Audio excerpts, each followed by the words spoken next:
From 85 kilos to 50 kilos. Balik Alindog goals? Achieve! Paano nga ba maging fit and healthy this new year?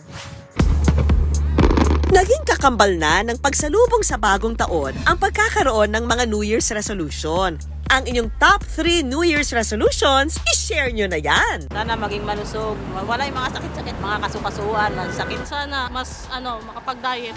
Ang tanong, ma-achieve naman kaya ang mga inilistang New Year's resolution?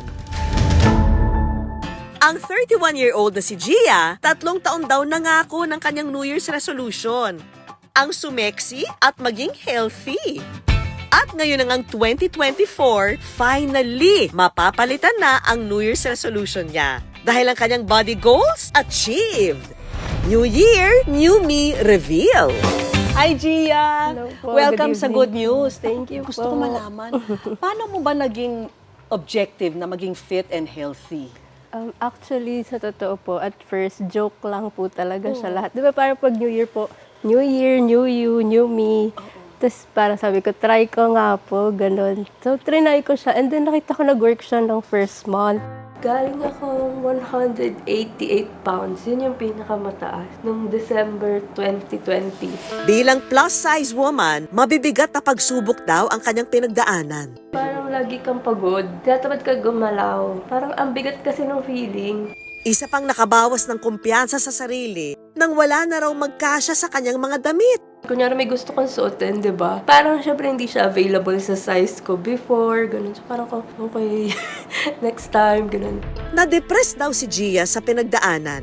Kaya nang pumasok ang taong 2021, unti-unti siyang nagdesisyon na magbawas na ng timbang. Nung first month, nagbawas lang po ako ng food.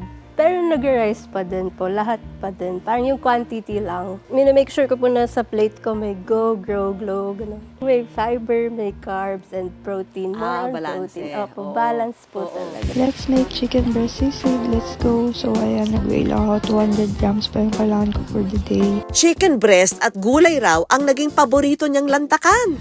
Aminado si Gia na struggle is real para sa kanya ang mag-workout.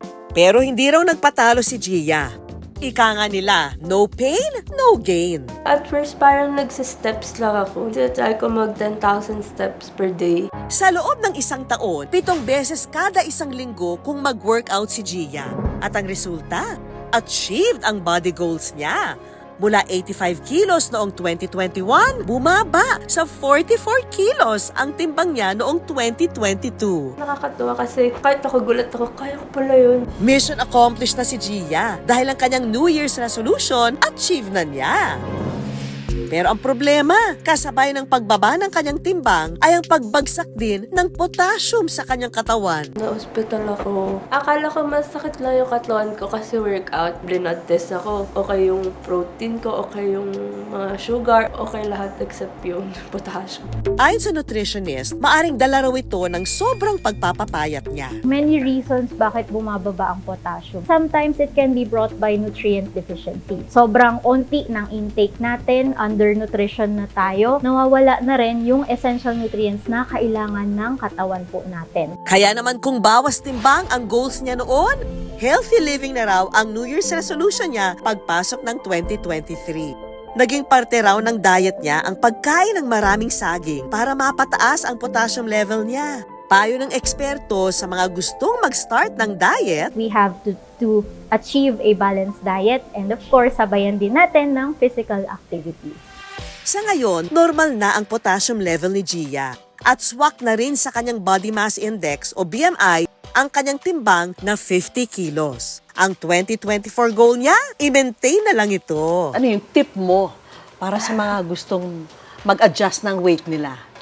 Parang start nyo lang. Kasi if hindi nyo isa-start, walang mangyayari. Parang lagi ko po sinasabi sa mga taong nagtatanong, kahit anong sabihin ko, kahit mag-workout ako or magluto ako para sa inyo, kung hindi nyo gagawin, like consistently, wala pong mangyayari. Pero anong mas powerful, yung magbawas ka ng kinakain mo or mag-exercise ka? Magbawas po ng food. Kasi exercise, kaya natin yan po habang naglalakad, lahat ng activity. Yan, nilalagay ko na yung mga tofu. Naging malaking parte raw ng journey niya ang kanyang followers online. Bukod sa namomotivate siya, nakapagbibigay pa raw siya ng inspirasyon sa iba. Nakakatuwa kasi accident ko lang din siya na-post. Ang daming notifications na sa TikTok. And mas na-inspire ako tuloy lalo na ituloy siya. O ha? Ang dating mahiyain, isa ng inspiring content creator. Wow, congratulations! Thank you po. ha? Panibagong taon, panibagong New Year's resolution. Pero laging tandaan, ang pangangalaga sa kalusugan dapat walang pinipiling taon o panahon.